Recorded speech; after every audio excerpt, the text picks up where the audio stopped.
Imagine your favorite game this year is Clair Obscur. Your second favorite game is Kingdom Come Deliverance 2. You're starving for games. You're just hungry for some new cool experiences. And as such, you are willing to slap up the sloppiest slop. You know, that's you right now. Those of you who are acting like Clair Obscur or Kingdom Come Deliverance 2, which, by the way, have both already been forgotten, are in any way relevant. You guys would be blown away by 40-year-old Nintendo games. I'm playing through like Dragon Quest 3 right now, better than both of those. That's one of the funny things that I noticed about Clair Obscur. Like, oh, I'm a big fan of the best JRPGs ever made, like Final Fantasy and Chrono Trigger. And I'm just sitting there thinking that like Chrono Trigger isn't that good, like like there are better RPGs out there, as real fans would tell you. Dragon Quest was always better than Final Fantasy. And of course, there are all these other like JRPG franchises out there, but Clair Obscur is a really good example of just how desperate the general gaming community is in like trying to distract people from the reality of the situation. That basically every Nintendo game that's come out in the past like 20 years is better than this.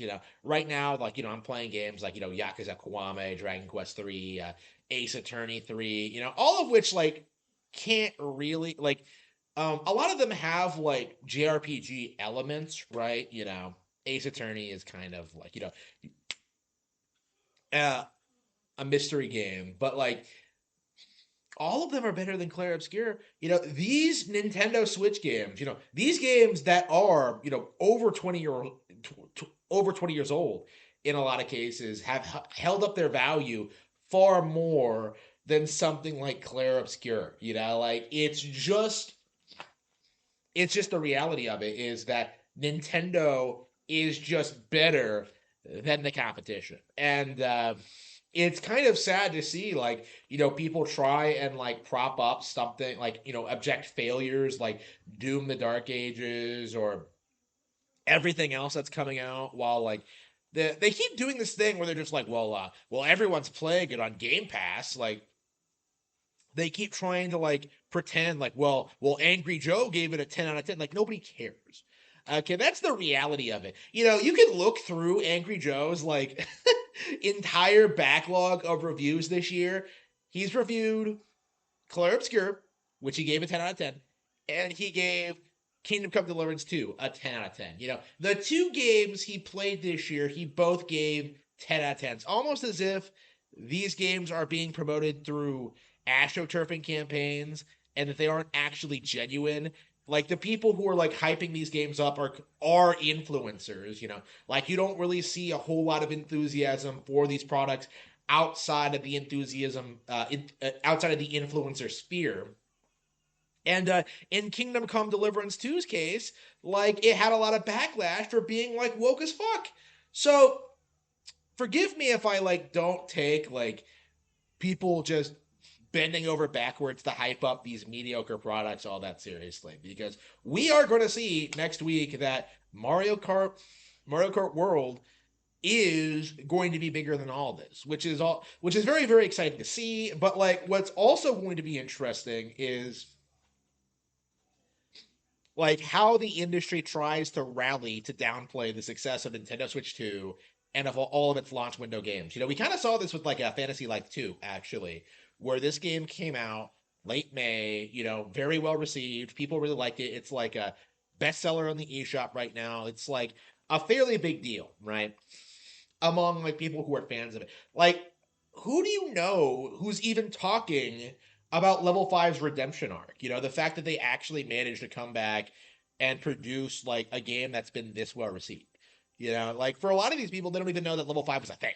They don't know what that company is. They don't know about the history of it. Like, I remember when like Level 5 was one of those companies that people were trying to weaponize against Nintendo with games like Dark Cloud and Yokai Watch, right?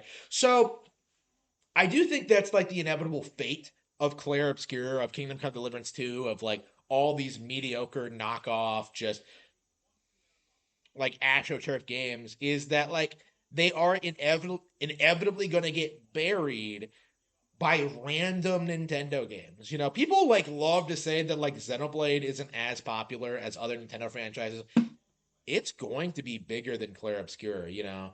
Like Xenoblade is a really good example of like a major Nintendo IP that's been held back by journos refusing to cover it properly, continuing to pretend it doesn't exist, pretending that like it's not relevant at all, when in reality they've been like getting better and better over the years. While something like Clair Obscur comes out, and because that's something they're supposed to AstroTurf, they have to put it on a pedestal, right? But Xenoblade is the one that gets played by the actual players. You know, that's the one people talk about. That's the one people remember and look back on fondly. Like, you still see people who are like fond of even the original Xenogears, right? Of the original Xenoblade, of like, you know, Xenoblade X was one of the most hotly anticipated Switch ports of this generation. You know, this is all like stuff we really need to talk about going forward, that this was a series of games that was like that has continued to be downplayed by the gaming community over the past 15 years, while everyone else is just like, you know, hyping up random nonsense that like nobody will remember. You know, Witcher 3 is a really good example. Cyberpunk 2077 is a good example. You know, like there's just endless examples of just mediocre Western products that were propped up by a dying gaming establishment, only to get slapped down by like just the simple reality of the fact that the Nintendo games are better. And that's what we're seeing here, honestly, is we're seeing the industry go out full tilt, like trying to put up like prop up like new industry giants. You know, CD Projekt Red failed, so now they have to like try and you know, get people to worship Warhorse or the Claire Obscure guys, but it's just not going to happen. You know, like we're at that point now where these people can't just sit there and say that like, oh, our games are mature games for mature gamers with realistic graphics that tell deep, meaningful stories. They have to sit there and like tell people that they grew up playing games like Final Fantasy VI. You know, like that's what they have to do, is that they have to sit there and tell you that they grew up playing the good games on Nintendo consoles while not producing games on Nintendo consoles. You know, it's such a weird double standard, and one that like won't stand the test of time. You know, we saw this with like Nier Automata too. That is a game that really should have come out like on Switch like immediately, but like Square did everything they possibly could to hold it back and keep it from coming out. And when it finally did come out on Switch, nobody cared. You know, Nier Automata was one of the most AstroTurf like force games I've ever seen in my life, and yet like now that it's available on Switch, nobody cares about it. Nobody remembers it. Nobody talks about it. It's just a dead game. You know, same with Yakuza Zero. You know, a worshipped title when like it was a PS4 game. Now it's now that it's coming to Switch, nobody cares. You know, it's just this is just the reality of the situation, is that like the best these developers can possibly do is like stay off of Nintendo consoles for like maybe 5 years before like the reality of their development cycles forces them to like put their old game on Nintendo hardware so they can start promoting the new one. You know, that's what like Kingdom Come Deliverance, the Warhorse had to do for Kingdom Come Deliverance 2. They had to put the original on Switch right before they were right before they started promoting Kingdom Come Deliverance 2. That is the reality of the situation, because these games cannot compete with Nintendo titles.